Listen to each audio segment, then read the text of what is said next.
Diving in the hopes of victory. Iga Desi Mansudartana is a 17-year-old Indonesian swimming star. The Balinese boy is hoping to win 3 gold medals in this year's SEA Games. But with the start of the Games just hours away, Siman is concerned about whether Indonesia will be ready to host the event. Dapat support dari masyarakat Indonesia itu menambah. It's great for my morale to be supported by my countrymen.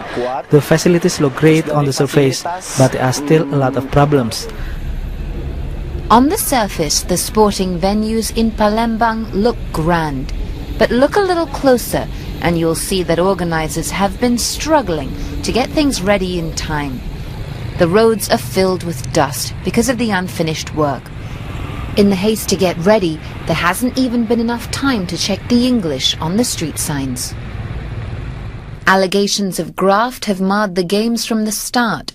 Muhammad Nazaruddin, a senior politician from Indonesia's ruling party, was arrested for taking bribes worth millions for awarding contracts to build the athletes' dormitories.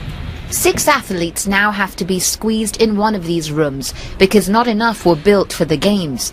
Others associated with the event may end up having to sleep in far less glamorous quarters. This Indonesian city doesn't have room to accommodate all of them.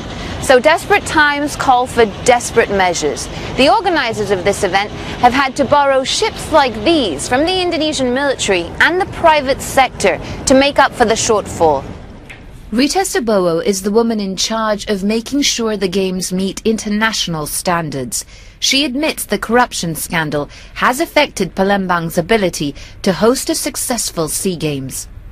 Of course, I'm worried, but that's the best that we can do with the support of all the experts. You know, we hired also a friend from here and there, you know, to stay there and guide the local organizations, committees, you know, how to solve the problems. I am very much optimistic that these games will be delivered. Palembang is one of the oldest cities in Indonesia. Hosting the Games is a huge matter of pride for the local people here and for Indonesians around the archipelago. But the event has been overshadowed by the dark clouds of Indonesian corruption. Karishma Vaswani, BBC News, Palembang.